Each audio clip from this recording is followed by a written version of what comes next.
আল্লাহ রব্বুল আলামিন সূরাতুল হিজরের 43-44 নম্বর আয়াতের মধ্যে বলেন, ওয়া ইন্না জাহান্নামা লামাউইদুহুম আজমাইন, নিশ্চয়ই জাহান্নাম তাদের প্রত্যেকেরই প্রতিশ্রুত স্থান হবে।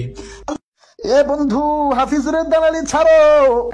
আল্লাহ তাআলা এত নাজ নেয়ামত দান করছে, এত সুন্দর কণ্ঠ দান করছে, কারো দালালি করার জন্য না, একমাত্র জন্য বলি। কারো দালালি করার দরকার নাই, কারো সুর নকল করার দরকার নাই।